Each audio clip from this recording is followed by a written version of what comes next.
Hello everyone, welcome back to our channel. কেমন আছো তোমরা? আশা করি ভালো আছো। আমার এটা এই চ্যানেলের প্রথম ভিডিও। আমি আজকে কিছু কথা বলতে চাই, যে কথাগুলো না বললেই না, তো আমি ভাবলাম তোমাদের সাথে শেয়ার করি। তো আজকে ভিডিওটা সম্পূর্ণ রিমি এবং প্রীতমকে নিয়ে আমি কিছু কথা বলতে চাই। প্রথম কথা হচ্ছে সঙ্গীতা ম্যাডামকে একটা কথা বলতে চাই। ওই ম্যাডামটা আসলেই কি সমাজসেবিকা, নাকি পাগল, না মাথার একটু ছিটিয়াল আছে, না প্রবলেম আছে, আমি কিছুই বুঝতে পারছি না। প্রথম কথা, ওদেরকে সংসার করানোর জন্য সুন্দরভাবে সংসারে দিয়ে এলো, তারপর তারা যখন সুন্দরভাবে সংসার করছে, এদের এত কিসের সমস্যা হয় আমি তো কিছু ভেবে পাই না। আর টিঙ্কি কাকিমা ঘাট থেকে নিজে সুন্দর করে সংসার করবে বলে ঘাট থেকে রিমিকে নামানোর জন্য জোর করে তার সংসারে ফিরিয়ে দিয়ে এলেন। জোর করে কি কারো কখনো সংসার হয়? জোর করে তো তুমি প্রথমে সংসার করতে গিয়েছিলে, তুমি কি করতে পেরেছো? কখনোই করতে পারোনি। উল্টে তোমার মেয়েকে রেখে, এক মেয়েকে রেখে আর এক মেয়েকে নিয়ে চলে এলে, এসে আবার সম্পর্কে আবদ্ধ হলে। যখন দেখছো একটা জায়গাতে আমার মেয়ে এত কষ্ট পাচ্ছে, সেই জায়গায় বারবার ফেরোবার কি দরকার আছে বলো তো? একটা মেয়ের যখন বিয়ে হয়, সে যখন বিয়ে করে বাড়িতে যায়, তখন আমি একটা কথা বলতে চাই, তখন তার মা বাবারা সবসময়ই চায় আমার মেয়ে যেন খুব ভালোভাবে থাকে, খুব শান্তিতে থাকে, খুব সুখে বসবাস করে, এবং সেখানে যেন খুব ভদ্রভাবে থাকে। এটা না মেয়েকে শ্বশুরবাড়িতে দিয়ে আসার পর স্বামীর সঙ্গে ঝগড়া করবে, শ্বশুর শাশুড়ির সঙ্গে মুখে মুখে তর্ক করবে।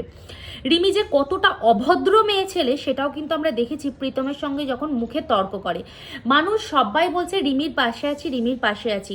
রিমি যখন লাইভে এসে ভ্যাঁ ভ্যাঁ করে কাঁদে, তখন আমরা সিম্প্যাথিও গেন করবার জন্য কাঁদে।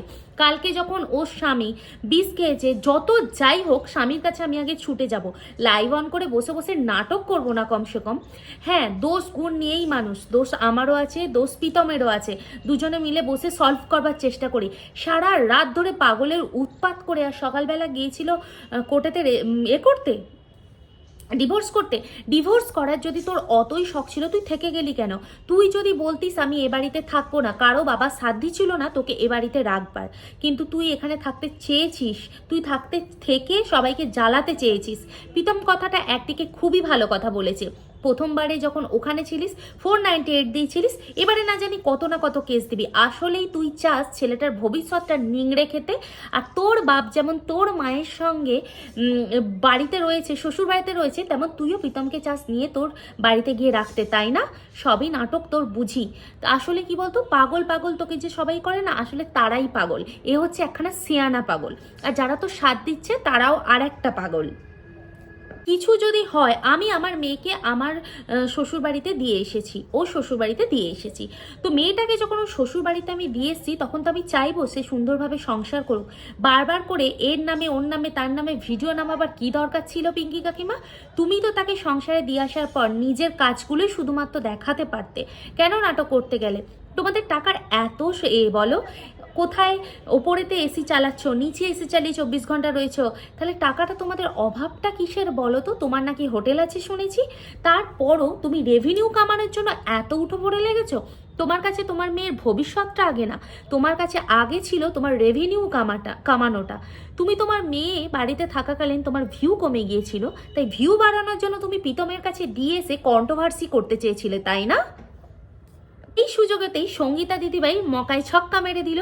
নিজের নাম প্রচার করবার জন্য ওদের মাঝখানে ঢুকে নিজে নানান মানুষকে নানান মিথ্যে কেস দিয়ে তাদেরকে নানান ধরনের জ্বালাতনের সৃষ্টি করছো, তাই না?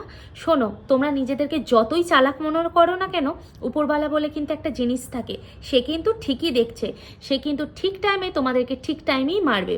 আর একটা কথা তোমাদেরকে বলি, তোমরা অনেকেই নুরো বাবা করছো, শিব ঠাকুরের আদৌ কি তোমরা ভক্ত? শিবকে নূরে ঠাকুর বলবার মানেটা কি? হ্যাঁ, শিব ঠাকুর কোনো ঠাকুরকে, আর তোমাদেরকে বলবো কি, তোমরা নিজেরা নিজেদের মা বাবাকেই ভক্তি করতে পারো না, আর ভগবানকে কি করে ভক্তি করবে? আসলে কি বলো তো, ভগবানও বসে দেখছে তোমরা কত দূর বাড়তে পারো। বাড়ার পর যখন তোমাকে ওপর থেকে নিচে ফেলবে না, সেই ফেলাটায় না তুমি উঠে দাঁড়াতে পারবে না।